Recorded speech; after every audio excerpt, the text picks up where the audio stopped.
Check, check. 1, 2. Hey, hey. You should hear this. You should hear my voice speaking. You should see or hear my voice coming to you.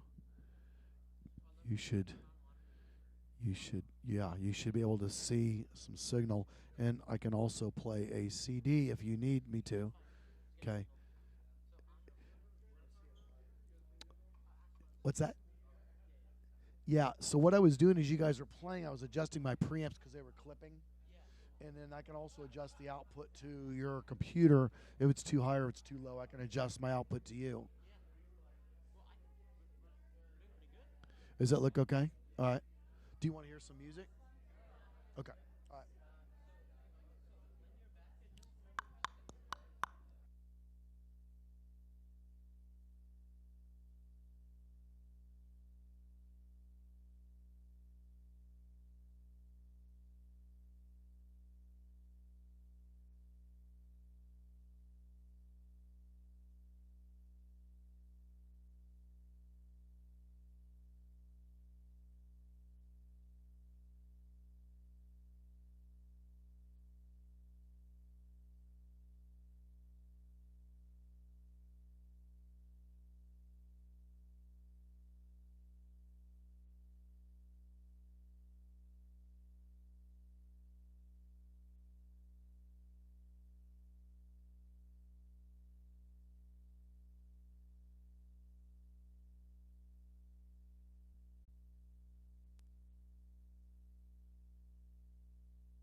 Good evening.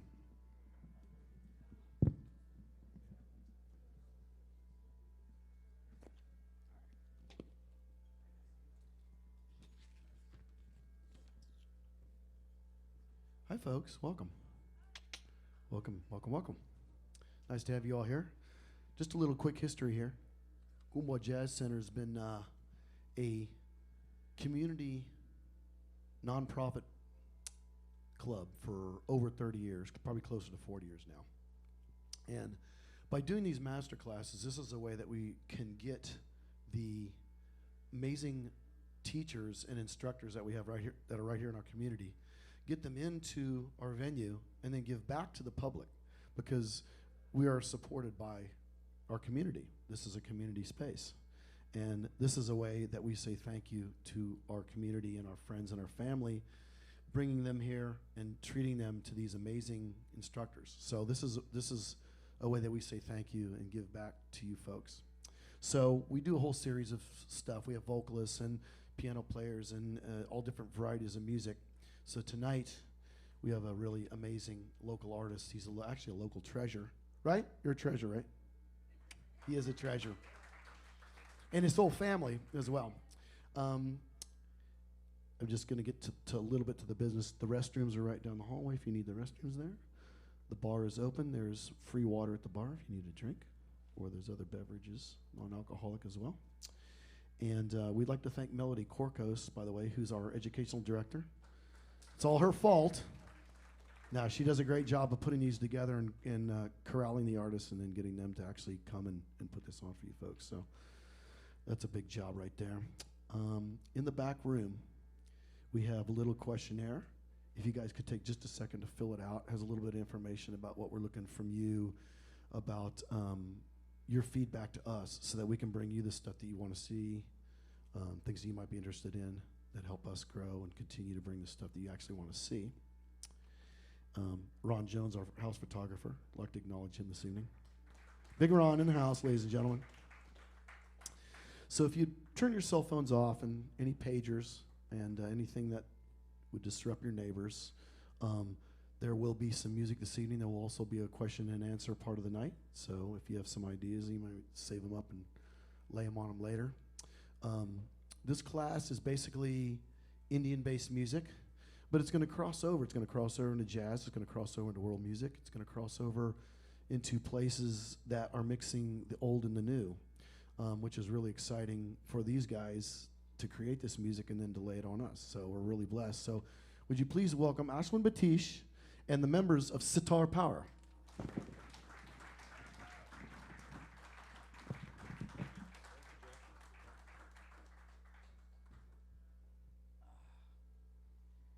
Well, we're trying something really unique today. First of all, I want to thank you all for coming over and taking a part in this class. Some really nice new things that we are having at the center over here, thanks to Melody and Jeff, and the fact that we are broadcasting this live to our channel, Ragmala. And so I'd like to welcome all the people who are tuning in over there also. I'm going to talk a little bit about how many musicians, just a show of hand. How many musicians over here? Great. We're going to have a lot of fun here.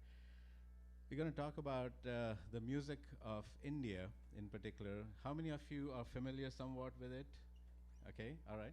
And so applying music of India to Western instruments and Western music, in the sense that you bring it all together, is really something that came to me back in the 80s. I was doing classical music for a long time and doing concerts and everything, just, you know, having what I thought was like a phenomenal experience, because my father was teaching me at that time, and I was, you know, doing the tabla and the sitar, the traditional set, or I would accompany him sometimes on tabla. And so what happened is I got invited to a jazz concert by a friend of mine by the name of Randy Masters. I don't know how many of you are familiar with him, many years ago. And so I was invited right here at the Jazz Center. And the stage used to be right there. So I don't know if how many of you remember the Jazz Center at that time. Yes. And so I remember going through this experience now. So Randy is playing with his band, and I'm called in to play, and I have, my sitar comes out. Of course, I don't have a pickup, and so the first thing that happens is everybody's volume starts to come down. So, and it was just like the energy went, and so but it was very beautiful. But I noticed that it was very hard for me to hang out with these guys because of the level of volume, right? And this happened to me 3 or 4 times again, and I realized that I'm not really going to have success unless I do something about this. And so I started delving into effects pedals and contact pickups and amplification systems. Very hard to mic an acoustic sitar. That was my experience. It was just like, oh, feedbacks and. And so here's the first obstacle that you hit when you try to mix the Eastern and the Western music, especially in performances. This was to me, it was a completely new experience. And the other thing was, I, at one point, had a drummer, Pete Escovedo. I don't know how many of you know. So Randy was playing, and he invited me to play tabla. And so here's Pete Escovedo behind me on the timbales, and I'm sitting down here with my tablas. And time comes, and they look at me and says, Pete and Ashwin are going to take a solo. And I'm like, great. So I'm playing my tabla, and I play my little, I go like this. And here comes Pete. And my ears were like, oh. I had no idea that there was this humongous difference. So after that gig, I okay, I got to mic my tabla now. So it was a constant battle. But in going through the whole experience and all this, having to grapple with it, I really wanted to give it up. I really didn't want to be a musician with fusion in mind. I wanted to go back in my little classical hole. I didn't that's it, I just want to do this. And so, but at one point, I don't know how it happened, I walked into a store, and a local store over here, and I saw this little kid, like my daughter over here, like 8 years old. And he's doing things, and he's like, I'm like, what in the world, It was a little drum machine, and he was, doing something to it, and I'm like, wow, man, and I just sat around this guy for like half an hour, figuring out what he's doing. And after it was gone, I went to the guy and said, I'll just buy that thing. So here comes a drum machine in my house, right? The first time I can actually control the drums. I have the drums in my hand, right? And so it started off. Then next thing was I bought a synthesizer, and I figured out that MIDI was the real way to go, because in MIDI I could control everything. The volume could be controlled, And I was like the first MIDI generation musician, I think, that really went down with this thing. And but once I got used to hearing the rhythm at my volume at my own time, then the fusion music started to develop in my mind, you see. So I wasn't under stress, of hearing the volumes and trying to grapple with this whole thing. And so gradually it became a passion, and I started to not just hear my own music. I started to actually hear elements of, I'm a big fan of all kinds of music, but for the first time I was actually able to enjoy playing along with this stuff, right? And so I think to us, in India, when we look at application of any kind of music, we are considering not just the elements of the Western forms of the harmony and things like that, but we are also grappling with timbres and textures, how to blend it. And so I'm very fortunate that over the years, by the way, I met Myron Dove, who's on the bass with me today, through Randy also, and we hung out together. It's been almost 30 years we've been gigging together. But gradually, when we are playing together, it's just an understanding, right? It's not really like you're playing Indian music and Western music. Gradually, it becomes like an understanding of music. And that's really the key to understanding how to apply and mix musics together. Because at a certain point, we are all at the same, understanding level, and that is that, notes are notes, and we just blend them together the way they come together, and we just, make a good melody, and harmony automatically comes into the melody. And I'll show you some really interesting things. For instance, in the sitar, we have a couple of different layers of strings. So we have this one. So this one right here, I call the upper strings of the sitar, right?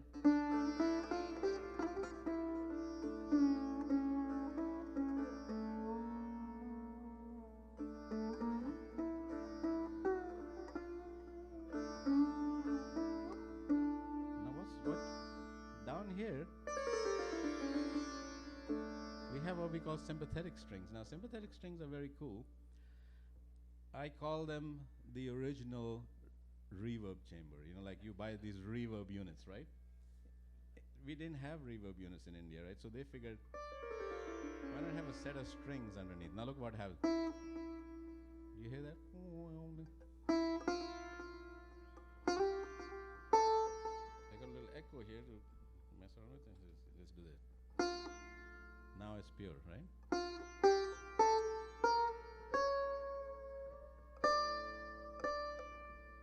So that ringing is the extension of the note which is being given. So here we have the ancient reverb unit.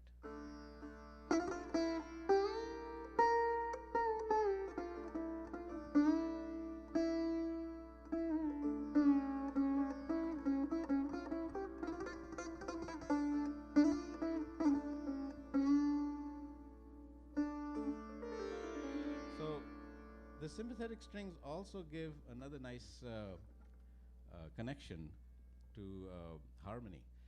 So in Indian music, we don't have harmony. That's a given if you are into that thing. But the way harmony works in Indian music is what we call implied harmony. Implied harmony means that if you play, so if I go.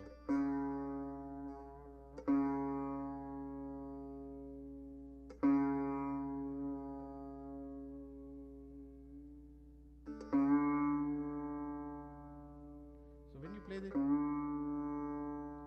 there's certain overtones that are happening.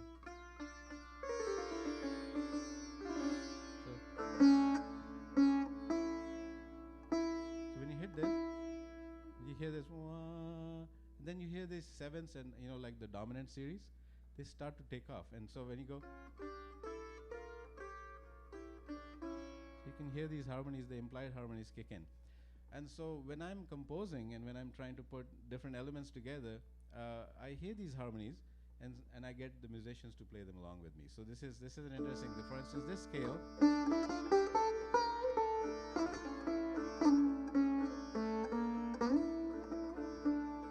It's called Kirwani in South India. Now in Indian music we say the notes like do re mi fa you have over here, we say sa re ga ma, right? So sa re ga ma pa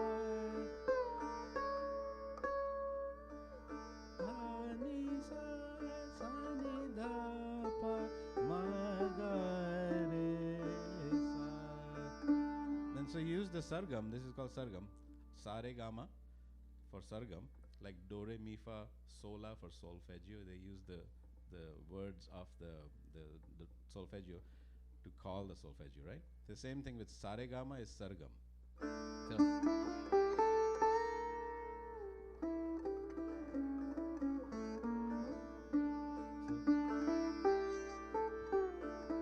So the sargam is the key to understanding if you're going to be learning a song. And so when we teach something, we learn it through sargam. So sa re ga ga re ni sa re re sa.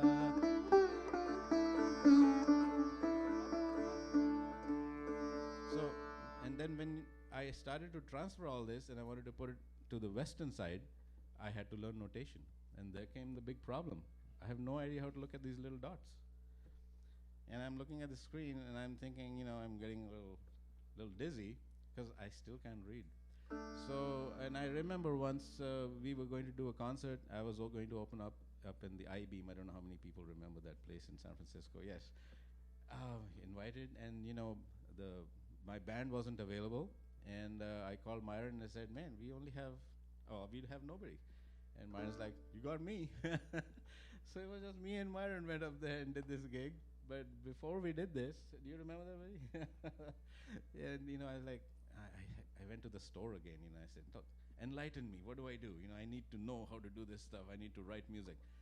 And so the guy showed me a program called Jim Miller. I don't know how many of you remember that. It's a PC program. And so I got this, and it took me about 2 or 3 weeks. I sat there with my nose into this computer, which I had no idea what to do anyway. And I gradually learned that program, and I put tracks down. I got the program to play all my MIDI synthesizers, and the first song that came out of that thing was called the Bombay Boogie. And so it was in the same scale I'm playing for you. And we'll give you a little blast of that just to give you an idea. So the traditional scale is called Kirwani, but then when we put it into a boogie format, you see how that happens.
We did the short version of that. So you see how the elements of the traditional rag blended with as you see the bass line offsetting from the same melody, and then of course Keshav bringing that in. Now originally, incidentally, I made this thing in the teen tal, the rhythm cycle of 16 beats. Keshav, you want to come and play that one? I just want to give him a demonstration of that. Because this cycle that I made, the rhythm section came later on once I got the drum machine going. But here's how it sounds with the tabla, for instance. Now, tabla is an interesting thing. I don't know how many of you are familiar with that. Show of hands again, just to give you an idea. Okay. So tabla has a little bit of the language that all students have to learn. And by the way, this is my son Keshav. I know many of you are familiar with him already. So he's playing tabla today. He's been studying since he's a toddler, and maybe before that even, I don't know. But so he's going to play now the rhythm cycle of Teen Tal. Now, Teen Tal is a very beautiful rhythm cycle, heard a great deal in the West. Uh, its main claim to fame is that it is all 4 4 4 4, right? And you know, the West loves four. I mean, it's like the cool grooving rhythm. And in this one, we in India we don't have chord progressions. Again, coming back to harmony and chord progression stuff, in India we use the tabla as our chord progression. So instead of having like you know, the movement in the chords, Kesha will play a cycle, and this is called Teen Tal. Now, Teen Tal of 16 beats goes like this: dha dhin dhin dha dhin dhin dha tin tin ta dhin dhin dha dhin dhin dha dhin dhin dha tin tin ta dhin dhin da. And the way we learn, especially when we're teaching in India, is we learn how to clap. Well, I know you guys know how to clap already, but this is going to be learn how to clap the thali. Thali meaning the measures of the cycle. So now listen to how this goes. Dha dhin dhin da, dha dhin dhin da, dha tin tin ta dhin dhin da. 1 2 3 4 5 6 7 8 9 10 11 12 13 14 15 16 2 3 4 5 6 7 8 9. So in the 9 we don't clap. And the reason is that because if we leave that 9 off, that's how we tell where the 13 is going to be, and so on back to the 1. And so it's a little bit of an idea of how, you know, this groove is going to bring you back to 1. Now, coming back to 1 is also one of our biggest elements in our music, because the 1 and you know, coming to the 1 in all multiple different forms is really the like what you might call it, an exciting part of our music. So in Teen Tal, for instance, now when Keshav is playing dha dhin dhin da, wave, then clap. So we do 3 claps. Dha dhin dhin da, 2, then wave, then 3, right? So 1, then 2, then wave, and then 3, right? Now here's how the melody works. I'm going to play a little classical melody before we switch to the other one.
Once he sees that the sitar player or the instrumentalist is going crazy with doing this stuff, it makes his blood boil. And so in a concert, it becomes like this whole, you know, like a psych almost. And so your homework when you're at home is to learn as many of these, right? And preferably to learn to create them on the spot. So we have formulas for that.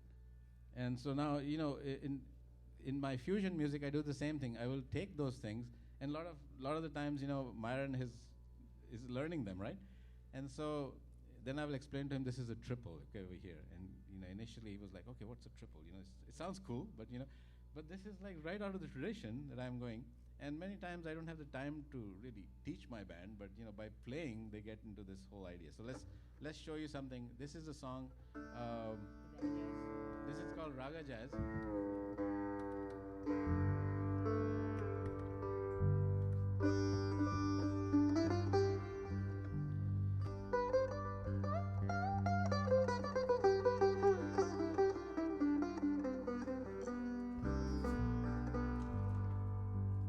And you'll see there's triples coming in there, right?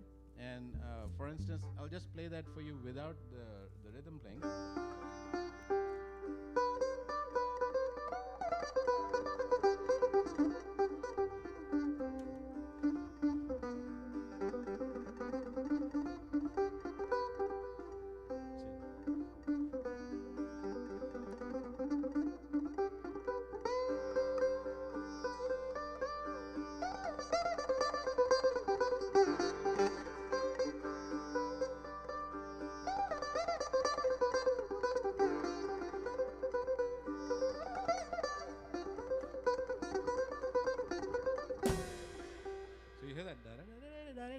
Those triplets you'll hear coming in this song.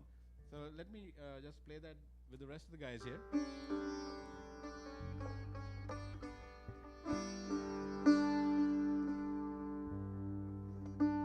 This rag is called Chandrakans. Now ragas are very cool, and if you guys have the time, I'm going to pass that Ragopedia book along. While you're listening, you can just check it out, because my father and I wrote this book called the Ragopedia, which has like almost 780 scales of North India.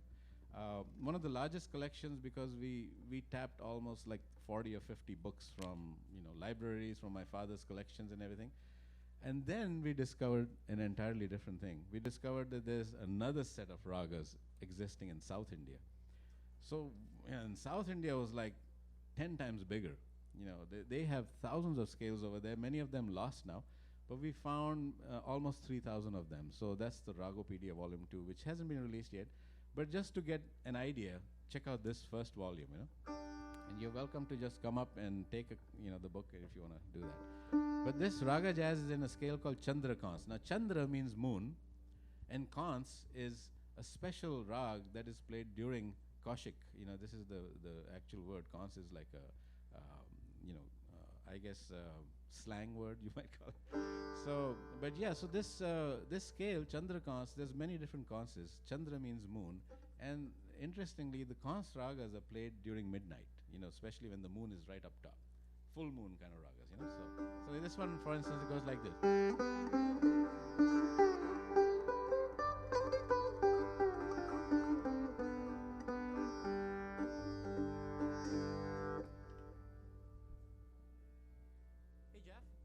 Could I have more sitar in my monitor, please?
So it gets kind of super exciting, to be doing this thing.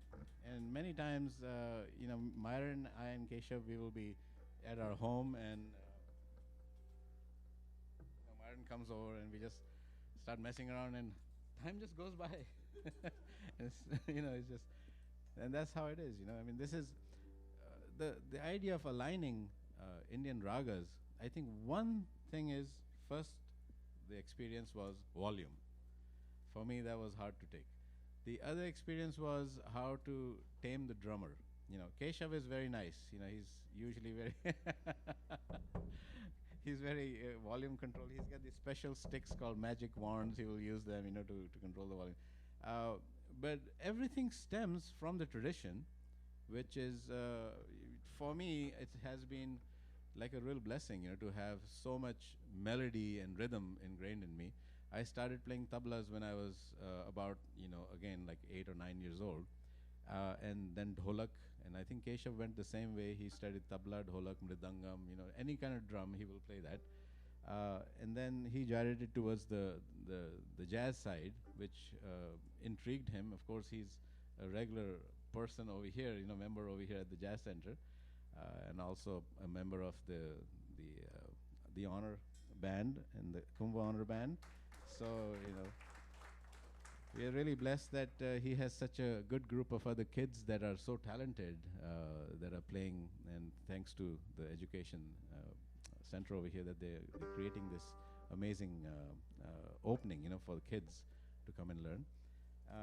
So he has been, getting really interested in all sorts of music. Anyway, so coming back to the elements of Indian music, do you have any, as far as your music is concerned? Steve, do you have a question?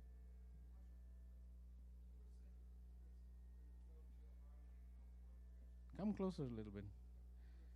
I'd like to introduce you to Steve Robertson. Steve has studied tabla with me for a number of years. Come, come closer, Steve, so I can hear you.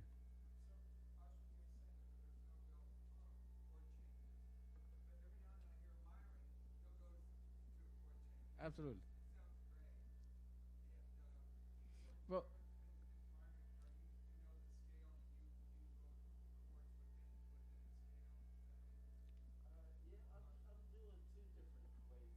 Here, Myron, take the mic. so the question is about how Myron is, looking at my music, and he's changing chords. Check 1, 2. And this is a beautiful thing, because Myron has an uncanny ability of listening to the note, and he harmonizes that. And then sometimes I hear him harmonize. My first instinct was, we're breaking like the scale or something, or we're breaking the rag. And, then I go, dang, it sounds good, go do it. So it's always a thing that he's always playing with, what I'm doing. And that is adding a lot of timbres and textures and rhythms, to what I'm doing. So, yeah, go ahead, Myron. So, Yes, to the first question. He shows me the scale of what it is, like he shows you, and then, but also, like with American music, like if we like, see, those are chord changes. There's like one chord, like you're in the key of C, right? And so when we put our music together, we use the steps of the scale to use the chords, right? So we got the one chord, and then the four chord, right? So they don't think like that though, So it was like, I like to deeply understand it. So I and I want to put our stuff in there without it messing it up. You know what I mean? So I said, how do I do that? And just this year we figured it out. So, yeah, right? That was such a cool 'Cause revelation. we just started playing. We just didn't even think about it. We just played. And it was like, oh, that sounds good. But I need the understanding. So I use that way. He shows me the scale. But then I take that other American thing and I try to, and that's the thing where he heard the chords, right? But I take the chance because, like he said, it sounds good, right? So I do it, and I go, okay, is that going to work? And he goes, oh, that's cool. And we keep going, and that's the way we do it. That's it. Yeah. And the other thing, which was a huge revelation, my dad used to mention this to me, but for instance, if you're playing in this scale right here,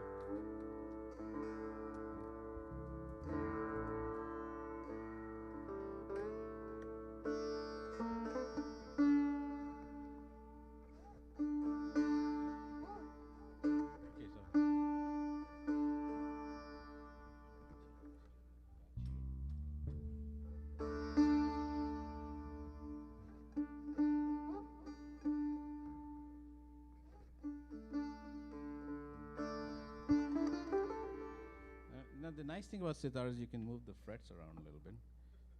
So, so here's, see, this is kind of cool. See how this thing becomes a half step.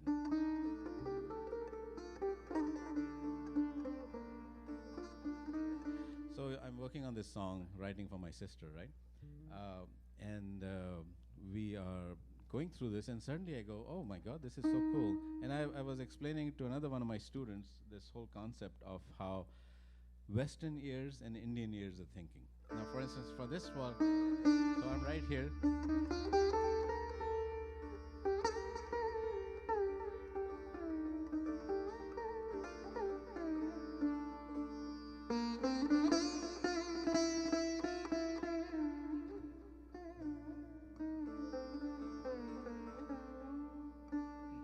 Now I want Myron to play on this.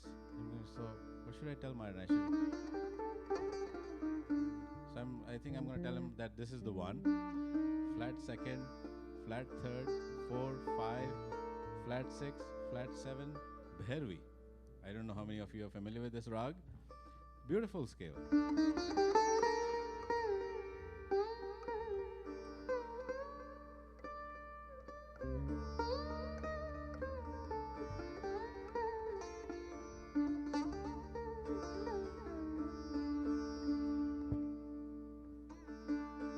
Then it hits me because I'm writing this notation now, and this notation has flat, flat, flat, flat, 4 flats. I'm like, okay, this is going to be something interesting to show and share.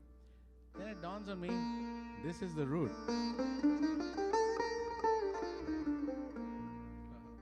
So I tell Myron, we are going to be playing, this is the root, but this is going to be, this is, didn't we kind of look at that? And I was like, whoa, all the chords just started to flow out. Because if you think from here, but play from here, it's like playing the major. And so the rag is just tamed, because to a Western musician, I can just tell him, instead of telling him to play from here, I just tell him to play a major from here. So this is the third. And so those little points, the more we work with orchestrating and trying to harmonize Indian music, we find that the common links are right there staring us in the face. And interestingly enough, these sympathetic strings, coming back to them, are also the key, because you can change the root anywhere over here, and I can hear it at any given point, right? And so that really is a huge, for me, it was a huge breakthrough. And when I explained it to Myron, he's like, that's it, And so it became that much closer for us to be able to jam together. Yeah, you have a question? Well, we.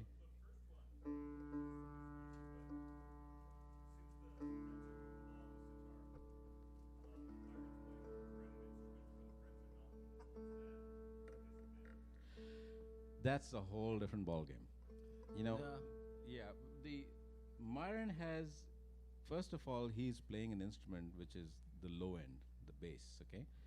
There is a huge clash that can happen with instruments that are in the same range as I am, because there's an intonation issue that we are dealing with Indian music. And I think Guitars and things. yeah, in the fixed versus the movable, I think this is a huge issue, and there's ways around that.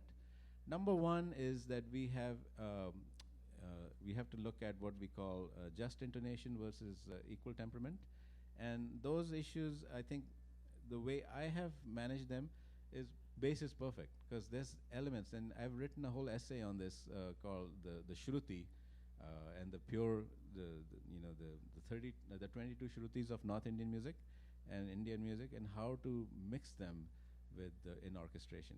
And there's a certain set of rules that you have to follow, and basically those rules teach you how to harmonize within the Shrutis with the equal temperament and the just there's certain areas which harmonize. As you notice, there are certain points in a major scale also, like if you play a third from a major scale or a sixth, it's sharp. And you can't avoid it, because that's how the equal temperament system falls. The just intonation, which is the pure harmonic intonation, it's about like 15 cents lower. And so it's a very delicate area to manage. But in ragas, when you're doing this, if you can guess which rag has a certain note that is going to clash, then you can guess the right octave and the right key to play it from for a certain instrument that will harmonize properly. And I think those things are very important, but I'm at a drawback because the sitar is stuck on a certain key. So this is one for me. And in Indian music, once this is set, that's it. We don't have any key changes, you see. So the way we can do that is because I'm stuck in a certain modal note, I can have the instrument, if they're tunable, to change their intonation just slightly, because they don't have to worry about changing keys either, so they can actually be in tune. And that's the way I've recorded, and it's come out really nice. The other way is to use a chorus pedal.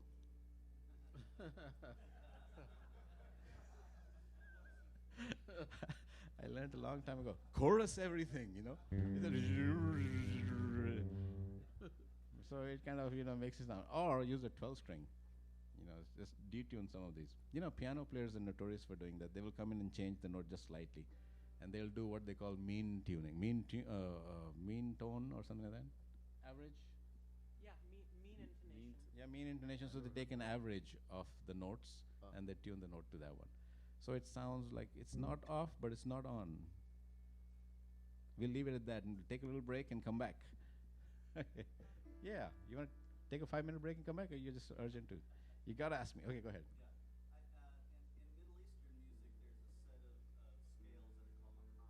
Yeah.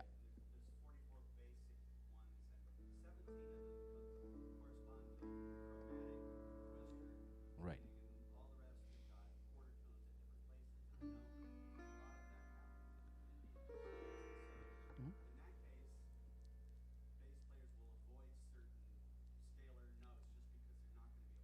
Right. Indian music has 72 scales, first of all. North India takes 10 of them. And out of the 72, each one of the 72 can have 5, 6, or 7 variations. So far, you can have.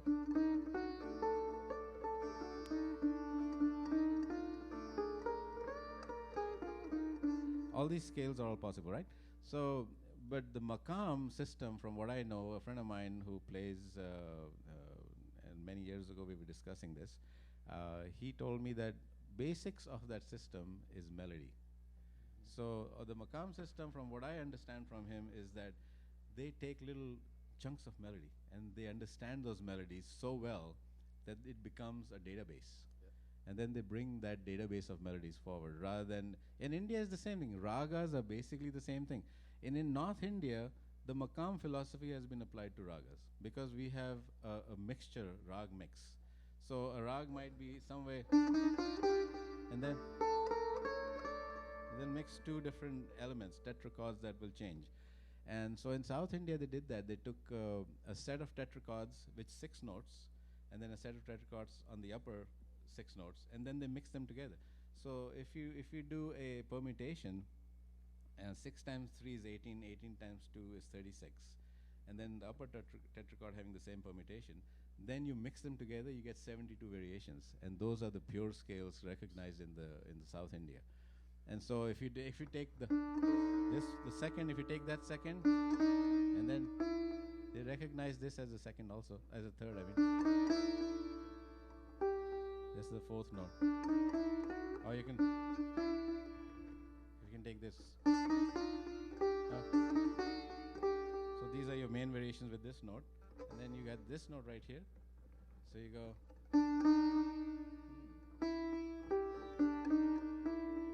Right?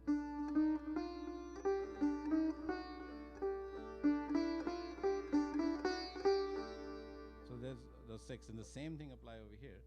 And then you can make 36 and 36 like that, and you get 72. Those are the parent modes of South India. And the fretted bass player, to me, there is not a real problem for a bass player, you see. I think if we look at it as a problem or what they're going to do, then it's not really, it's more like the music. It's more for, if you listen to the music, bass has the same notes. It's just slightly different to what I'm playing, okay? And I can either compensate for it by changing my wires or my frets to adjust to that, or bass is such a low frequency that it blends in anyway. And and Myron tends to pull notes. I've noticed he pulls them and comes into I'll intonation. bend them with them, but generally there's no bass in their stuff. So So you just stay low and stay out of the way. You know, because you can't keep up with, you know, you just can't. You know. So let's take a 5-minute break, go get some refreshments, and then we'll join again. Save your questions. We're going to have a longer question and answer. Question and answer session, yeah, so we're almost there again. Let me say hi. Yeah, thank you. I know, there's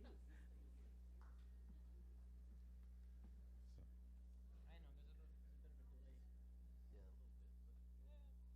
a little bit. What are you going to do? That's how you do it. That's how you do. I know. It's like, oh, let him do stand up for half an hour. Just like we're done. We can go home.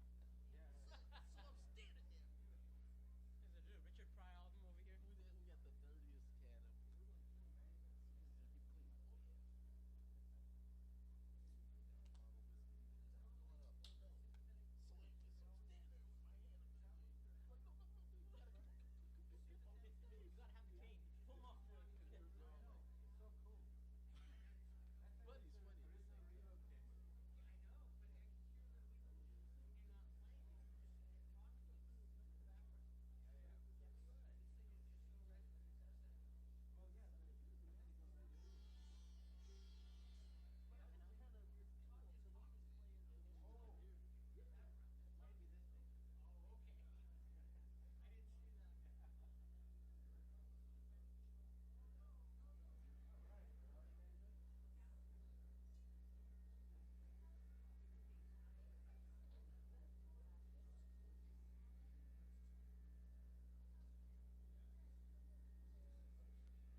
vocal बता देना.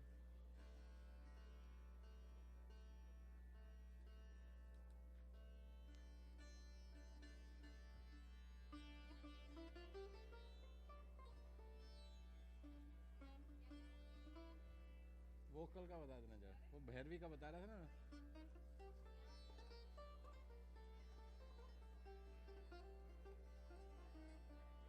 पूछना मेरा हाल ले जा मेरे नाल भैरवी का बता रहा था ना मैं. तो थोड़ा आइडिया हो जाएगा उनको आवाज की ताने कैसे मारते हैं. And then we'll go for questions. Yeah. कैसे फील कर रही थी?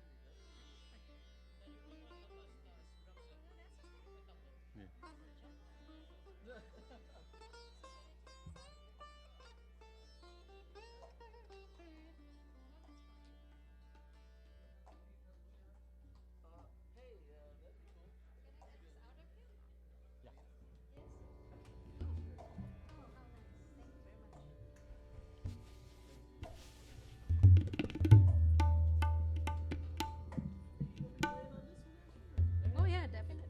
Yeah, this is in the same Andrew? field. Andrew, did you change the? Okay, cool.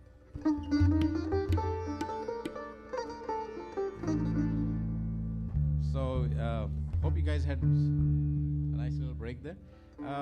We were talking about a rag called Bhairavi. And I'm going to invite my sister. This is Meena Batish.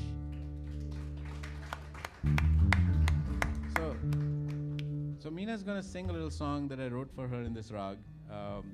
And before that, she'll give you a little idea. Now, Indian music, you came across the idea of ornamentation. Ornamentation is huge in Indian music. Ornamentation being things like if you play.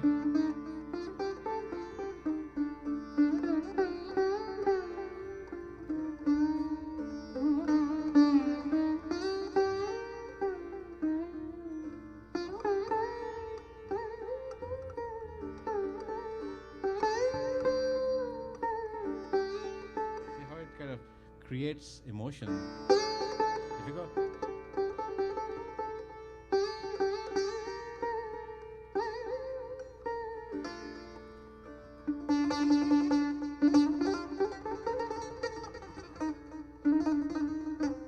So if I go. So the idea of ornamentation is that you try to do things in just a second it takes to play that beat, right? So you go. So you.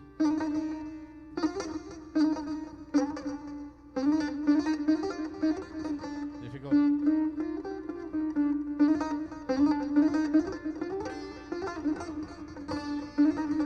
So just adding those things. This one is called the mean.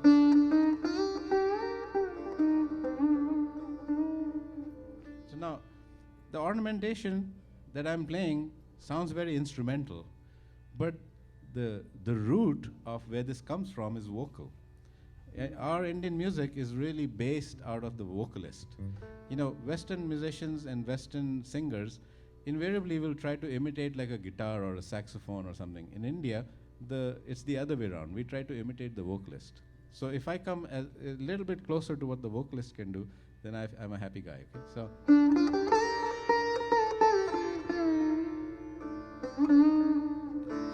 Meena, just give him a little bit of idea, like.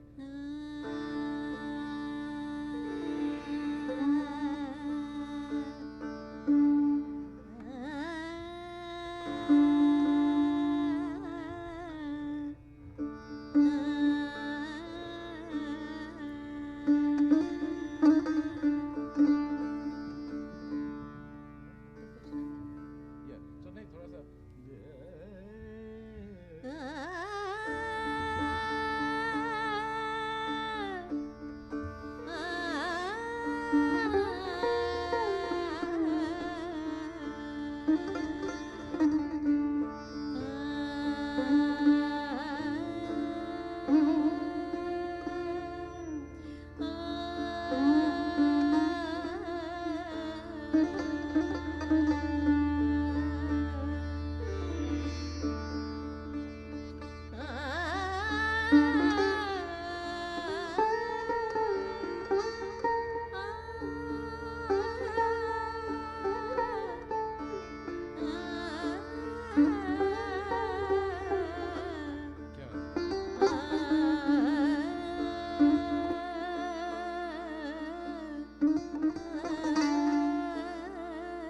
just to give you an idea, see, I'm just imitating her.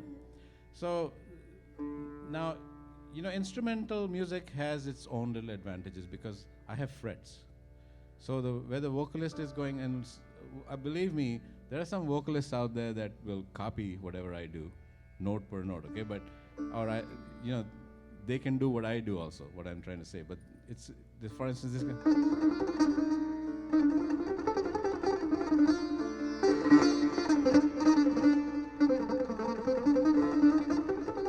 So the instrumentalist gets a little bit of an advantage in most cases, but they have like fiery kind of vocal, they practice like forever, I think.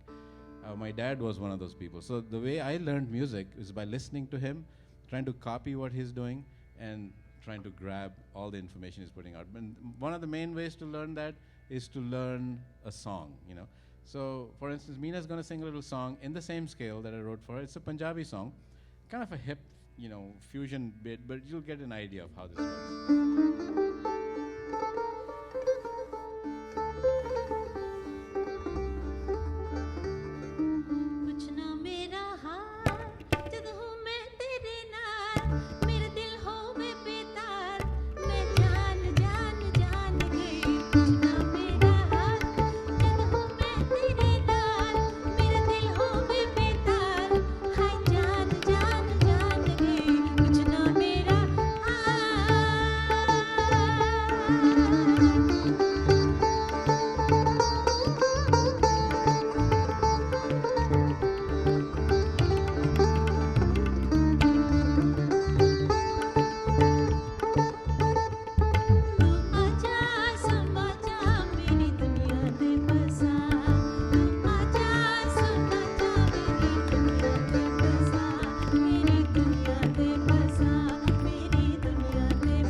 Just to give you an idea, so this would be like a folk part of Indian music, where a rag is actually taken and then placed. Now, Bhairavi is one of those rags,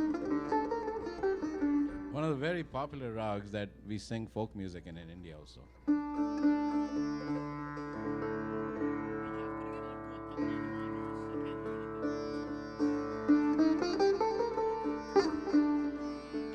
Anyway, so there was a question earlier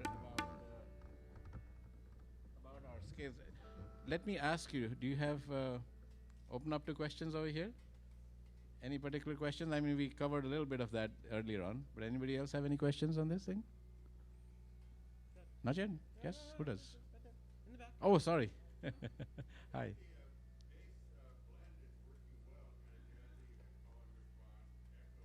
Right, right. Yeah. I think it's a beautiful idea, and Marin does play. I do that too. I just didn't bring it today. Yeah, absolutely, absolutely. And that sounds beautiful. You know, the thing with, for instance, when I glide stuff, you know, like when I do this, Marin, when I'm doing this. So,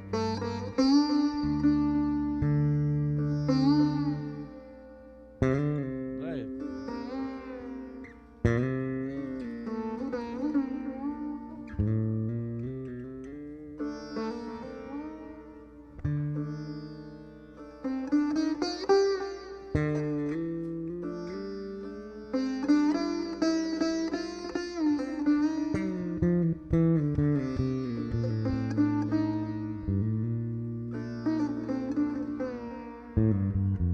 So the sliding is possible.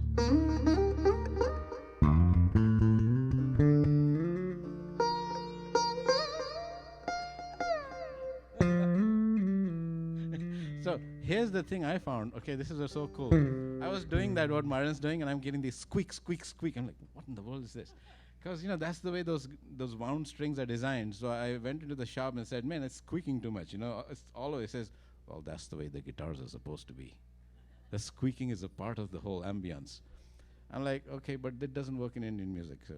So I found out there's this string which is like ground. What do they call it? That flat wound. Yeah, you know, and I put that on my guitar, and it was not squeaking at all. The only thing is it dulls it a little bit, right? Because the full round wire is much brighter. And so, but I put that in my guitar, and I was experimenting with this whole thing.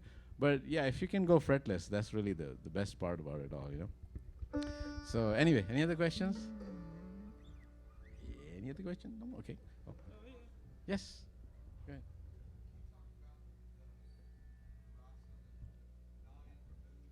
The moods, yes, absolutely, absolutely. Well, this is a very, very important question that Steve has put forward. Rus is, do we have any Russes over here? Okay.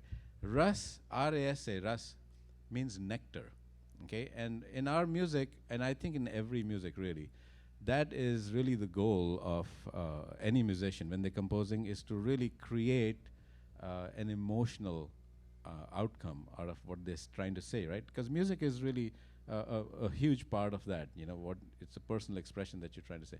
So in Indian music, we consider there to be 9 major ones that we're trying to. So for instance, we have one called Haseras, happy, right? So if I blow.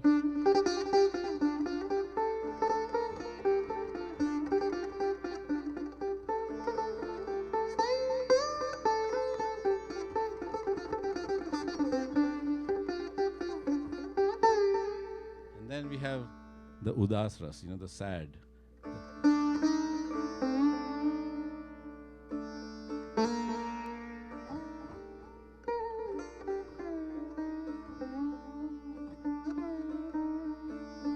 Then we have the heroic.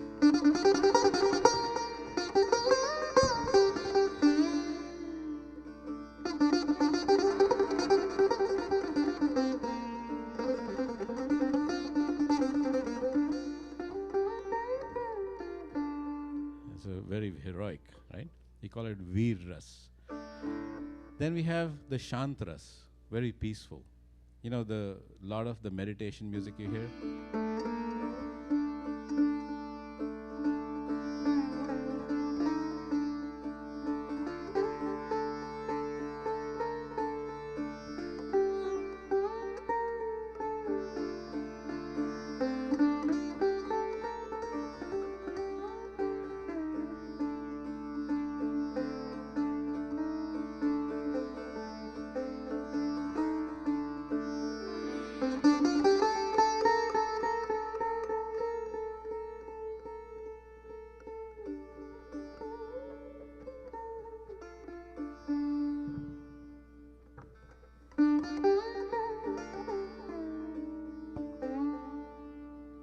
It kind of puts you in a state, right?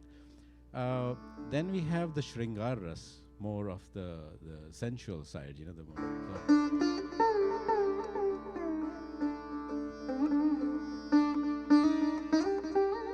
So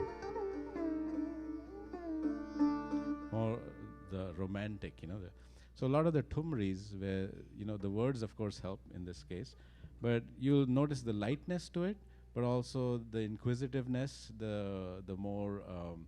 Sometimes there's a lot of separation issues that are dealt with this ras. The rags themselves, what they do is they give you a little, like a little key. So if I'm playing this rag, and then if I change this to this one,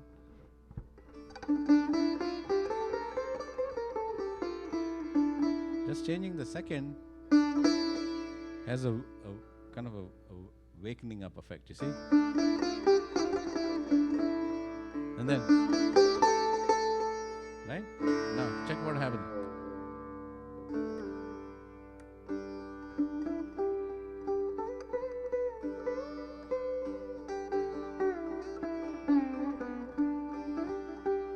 You certainly got into a fourth.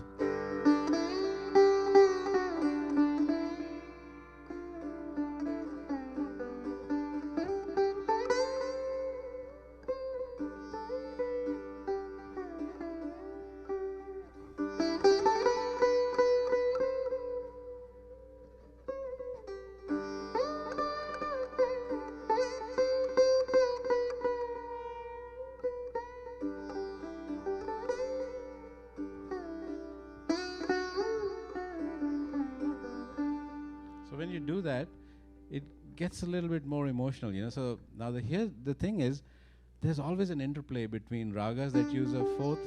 Have you heard of this drone that is playing in the background? I think one of the gentlemen who was here was curious as to what that is. But this one right here. Yeah, so the drone is really the only harmony we have. So what we're trying to do is every note is aligned to the drone.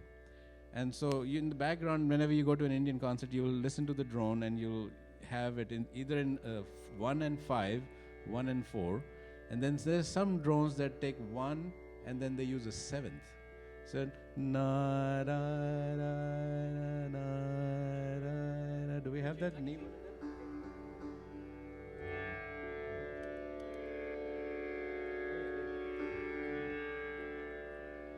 like a little spacey. But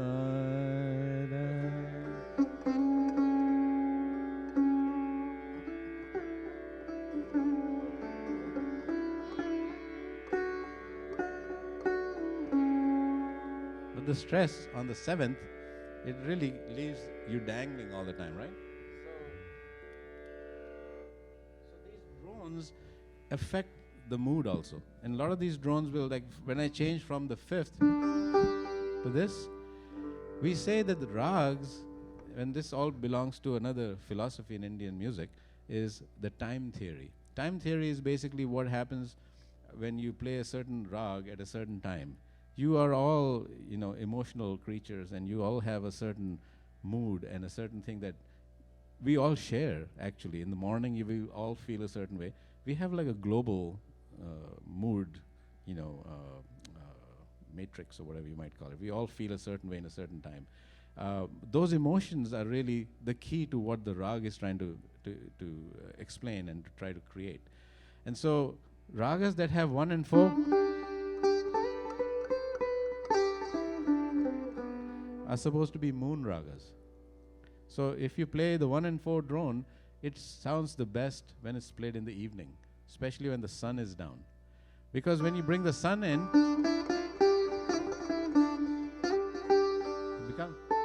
this note is the 5th, brings the sun in. Because 5th is a very bright note.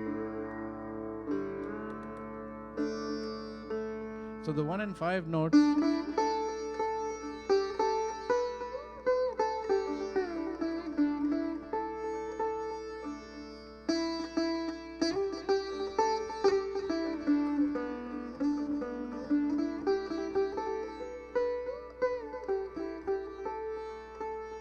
it wakes you up, But if you go,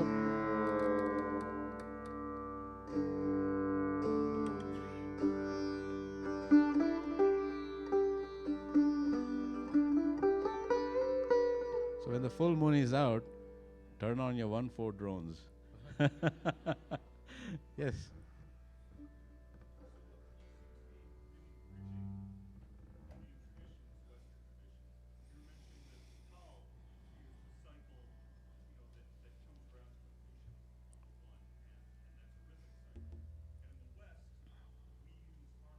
Mm-hmm.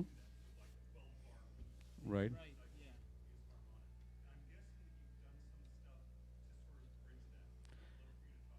Absolutely. Well, the way I see, my system is totally different. First of all, I have to say I don't follow a standard Western system or a standard Indian system. I have my own sensibility of what I think that system is, and I think I've been many times written up in that sense also. Because when I make something, I don't necessarily think, and I sometimes go, and I take that 12-bar blues movement, and I'll play it, and to me, it's just like, okay, it's not happening. I can live in it, but to my sensibilities, I want to try something different. So one day I was sitting around, and I said, I have this scale I was playing, and I'm doing this scale, and I'm going, oh, that really sounds like something I've heard, like rockers do, or blues guys do.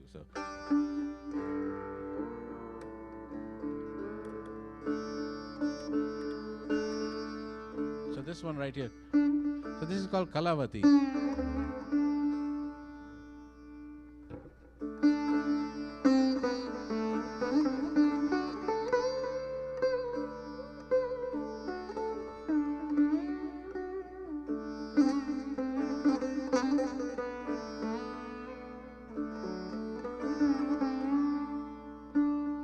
So I'm playing this thing, and then suddenly it hits me.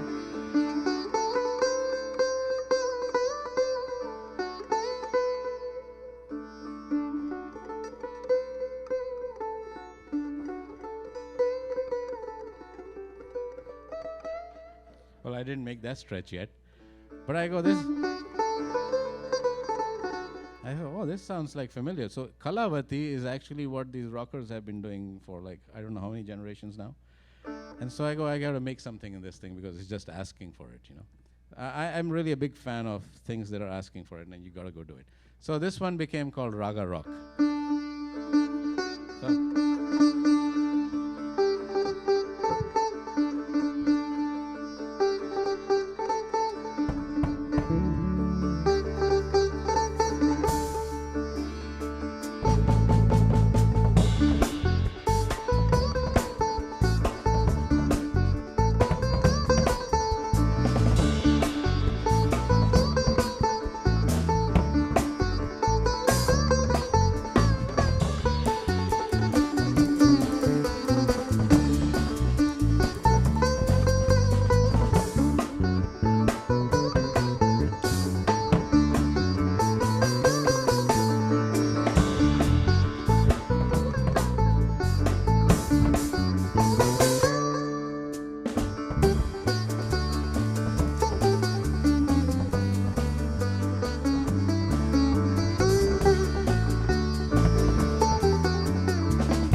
So this is bringing rock. So, I mean, I see things in there. Like I'm playing with Myron. Sometimes you go, this is so cool.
little bluegrass. Basically, I'm always like, this is an interesting thing is, how you call it country music, and you hear it mountain music, right? This name of this scale is Pahadi, which means off the mountains, and it comes from Kashmir. So the mountain folks in Kashmir are jamming, in the same way, and we just don't know it. Bhopali, for instance, just one more scale I'm going to say. One more scale. You heard of Bhopal, right? The famous region that had the Union Carbide disaster, whatever, I think. Famous. But here's the deal. The Bhopal scale brings forward, the region plays Bhopali. All the black keys of the keyboard.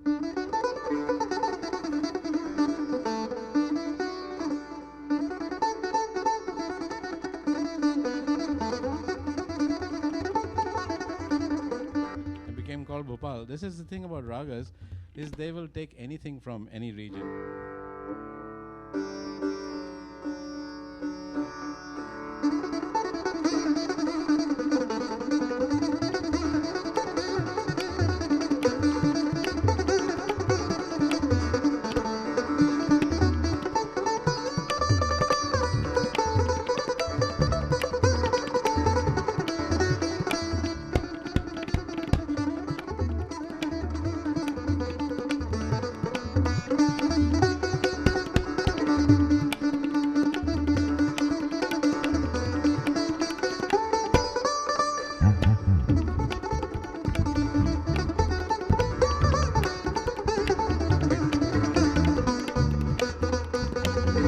Harmony change goes into the fourth, but it's a dha, you see. But Myron can strike a fourth because I'm doing a sixth. It's not in the scale, but see, when he strikes it sounds so cool. So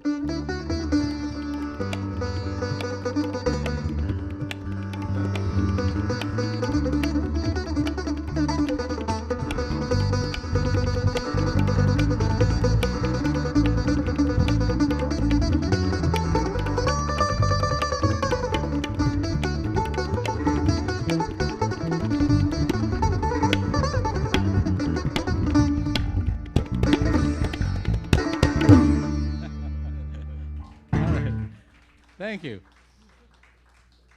Thank you so much. I'm so glad you guys are enjoying yourself. If you have one last question, you have a question?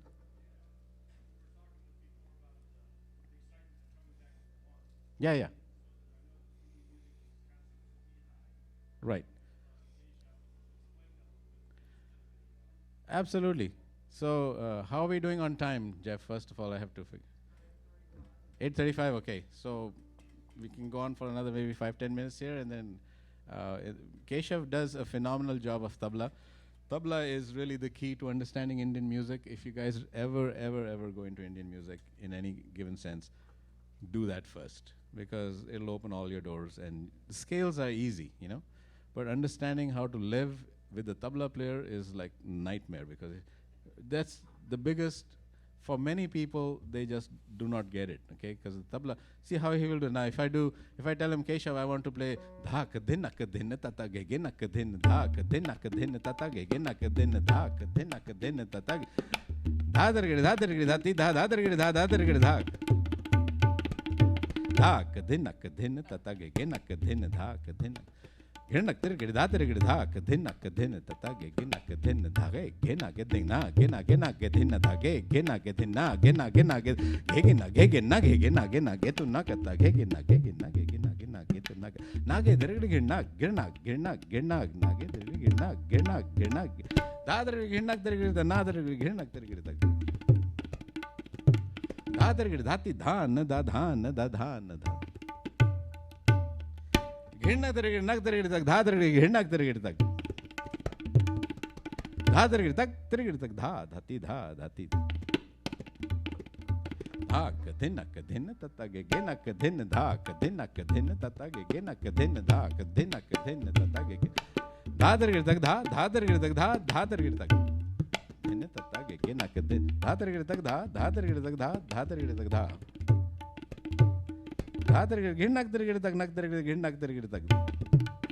Now there's a different things in tabla. One is the theka. Yeah. One is the theka. Theka means ownership. So what he's playing is the theka.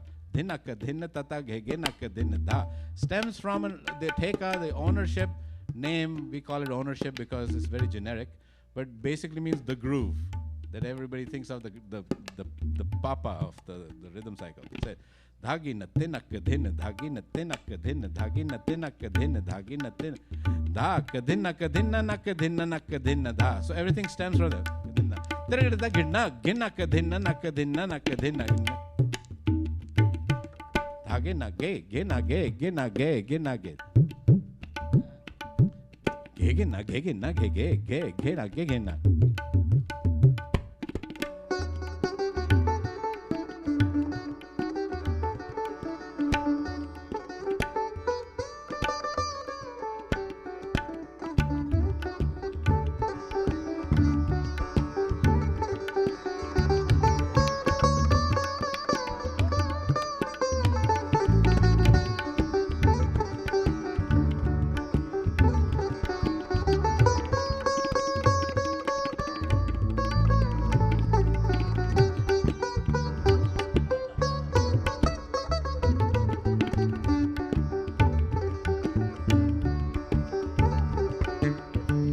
Into something really strange, you go ti ti tikka dhin tikka dha dha ti ti tikka dhin tikka dha. Mood changes ti tikka dhin tikka dha ten dirgade tak dirgade dha ti dha ge dhinna ginna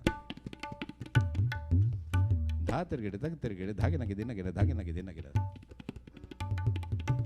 dhin dha dirgade dha ti dha ge dhinna ginna.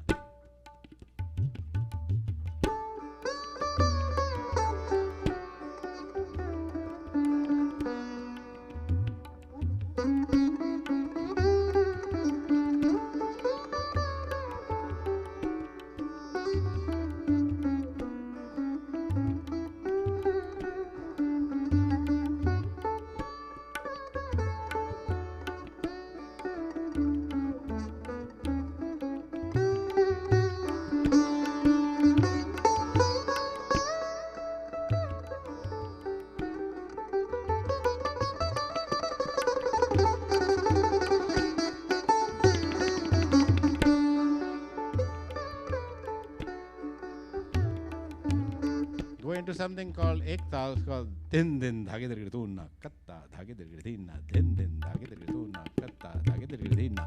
Now this is simple. See what happens? Like a machine. Din dhage dirgir tunna katta dhage dirgir tunna.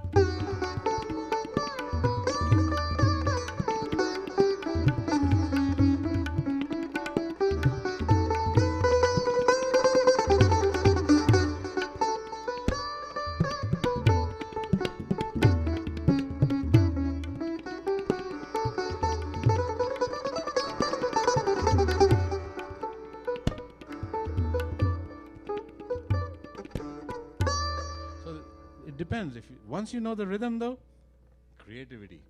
There's no end to creativity, right? So yeah. Send on that.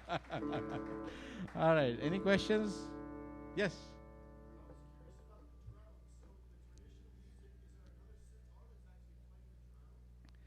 Jeff, I have to first say something before I answer that question. Every time you go like this, I get nervous. Yeah, like last one, I'm like, okay, he's giving me the signal over there. Okay, go ahead now. Go. We're cool. So what were you saying again? The drone, Sitar, Tanpura. Yeah. The The drone, Tanpura.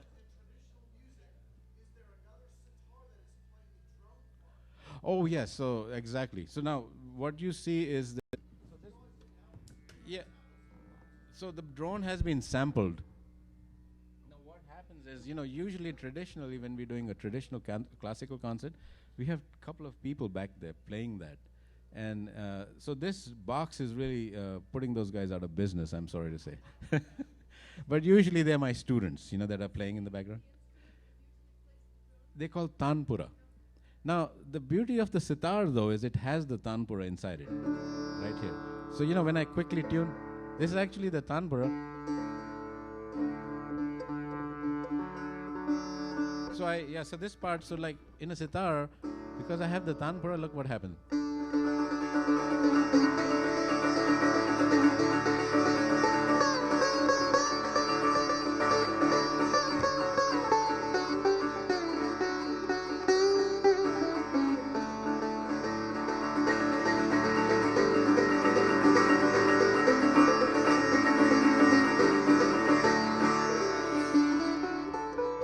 I can actually use that for my rhythmic strum.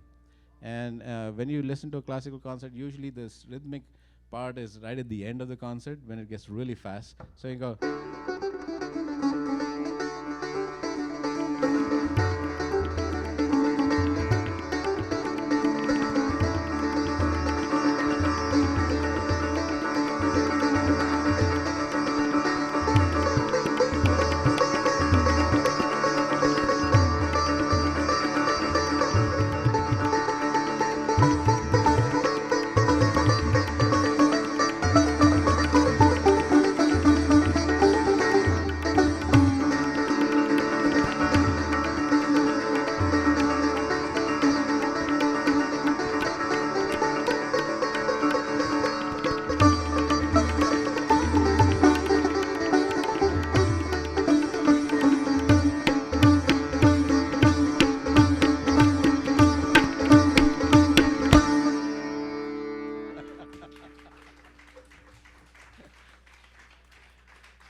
And then they end with this big crescendo, the T high that we were discussing, the triple, right?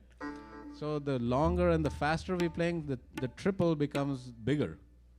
Like, if you go dhana dhana dhakete dhakete dhadre gittigre nakete dhinna dhadre gittigre naktere dhaktere dha naktere dha naktere dhana dhana dhakete nakete dhadre naktere dekina, then you keep playing that, and this whole sequence takes a long time to unfold and close. So I sometimes call them Tihai tsunamis because they really come at you like, and then they end. Okay, so it's a tsunami Tihai.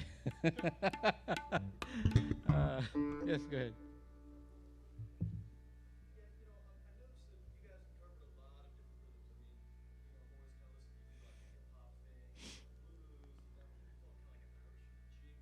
Uh-huh.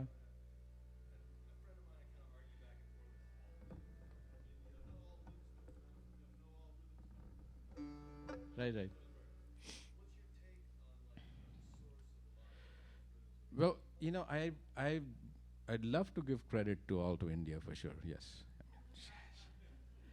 but humans have been known to have rhythm as a natural thing, and I think the development of a certain rhythm, like Keherwa, for instance, you will see it all over the world, and India certainly has been around for a longer time in the field.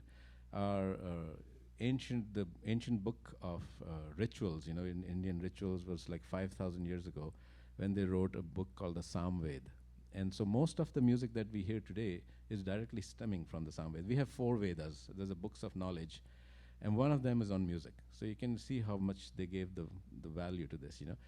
But they were basically, initially, they were like summon chants, where people were singing, monks especially, was singing in, like Pope Gregory, I don't know if you know him, his name, but he took out the things called Gregorian chants. And so he was in India, and he was listening to the summon chants, monks, and then he loved it so much, it's said that he brought it back and created the Gregorian chants, And most of his cases, the idea of acculturation is what we are really talking about. And the concept of India being around and having so much culture, people from the Silk Road, the Silk Route, or whatever it's called, coming into India, taking the spices and all that, and it was really a huge space for things to happen. But South India wasn't like that. South India had a lot of mosquitoes, heat, bad weather.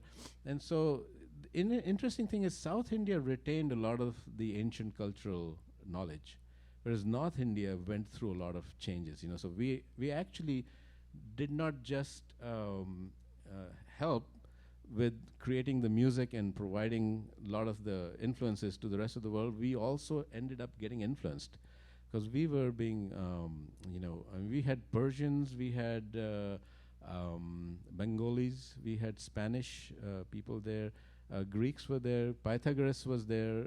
A lot of Pythagorean musical scales are believed to be influenced to a certain degree. So all the stuff was. We don't think about it right now in that context because we are here now. And a lot of that is history, unless somebody points it out. Who knows? But a lot of people were still getting together and found a way, even if it took them 3 months to travel to a place. Things were happening. So, having said that, I would say rhythm is really a natural part of what we do. But the development to a higher stage, we have to look at. Like you see jazz musicians, like this gentleman who came over here, who was playing with Vijay, what was his name? Iyer? Taishan Sori, who was playing with Vijay Iyer, the pianist. He was just an incredible counter. His brain works, like he just sees everything looks like. Because he was just hitting the one, and me and Keshav were like counting, and boom, and it was right there. And we have no idea how he was doing the counting. So it's an inborn ability which I think everybody has. And I really don't think. I mean, we talk about Neanderthals, and we have to go back that far, and then say there was a human being. What happened? It's between that point. But that person was smart. And if you had brought him over here, he would be just as smart. I mean, that's my belief. There was some kind of we have a certain innate quality that I think at any given point you take, like my daughter, you can take her over in Russia, and if she was born there, she would be speaking perfect Russian. It's not that, so the rhythms and everything, the music is really, and how you have been exposed to it. But there have been people, for instance, I was at a gig in Canada at Quebec City. This gentleman had, you remember you were there also? He had 100 kids. He's a drummer from Senegalese, I believe, right? Senegal. And he was 100 children all playing drums with him, And he's 72 years old. And yeah, I think so, And then I have a video of him. Just blew the whole audience away by the rhythmic complexity. After that was done, one of his daughters came up. And guess what she danced? Kathak, which is a traditional dance of India. So that guy was getting influenced. But not to say that it was any less of a drummer because he got influenced.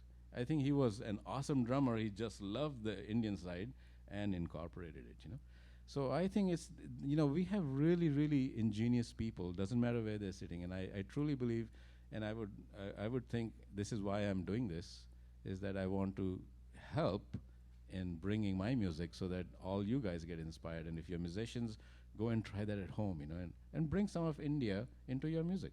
This is what it's all about. Yeah. Absolutely.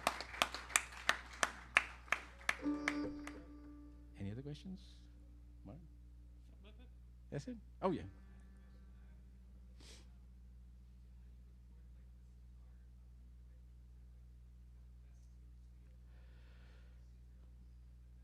Well, this is about recording the sitar. I am, a lot of questions have come to me through Facebook. My Facebook is usually, little messages. And I tell people, if you want to record the sitar and really hear the sitar, put a really good Neumann in front of it, a U87 or something, because I've recorded with that, and it's a game changer, because you hear the whole resonance. It's just in your face, Having said that, an SM57 has been put in front of my sitar, and it doesn't sound, terribly bad. I mean, I would prefer that. I switched to this, which is a Barker Sperry, cost me $20. And I glued it on there, and my life changed. Because I didn't have to deal with all the feedback issues, because, when I'm playing sitar and I have to be so close to this, so my whole technique is like being close to the, so it, after a while you get used to it. But yeah, if you're recording the sitar, I would use a really good mic. But if you're not worried about it and you want to crank some effects, like if you want to do this, you couldn't do that with a mic. I'm going to put a little something in here. Competition for you.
So it really brings forward. So when you see this kind of stuff, if you want to do it, then definitely invest in a little pickup.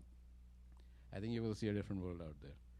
But yeah, I mean, I love both sides, and this is the duality of the music for me that keeps it exciting. And when I play with great musicians like Myron, and I have great respect for what he comes from. He brings completely unique angle to my music. And I don't know if you know about this guy. He is like one of the best bass players around. I'm really blessed to have him by my side for as long as he has, he has jammed with almost everybody in the business. He hung out with Santana for almost 10 years, and which I hated Santana for. No, but seriously, he's just an amazing musician. We'll be going to Spain very soon, and then we're going to go and do a couple of gigs up in the Midwest over there and play for some hillbilly music. So. No, but seriously, I hope that you will look at what I've been talking about, and you will spread the word and talk to your people, and children especially. That's where it all starts, and encourage them to pick up some music, and also to keep their ears open and their hearts open to listen to other kinds of music and incorporate them. That's always a good thing. Thank you so much to the Jazz Center, Jeff, for doing the sound. Loved it. This is a very historic time. This is the first broadcast that's going out on the internet. I don't know if you guys know, you're a part of a very historic time from the Jazz Center, and we hope to be doing many more of these in the future.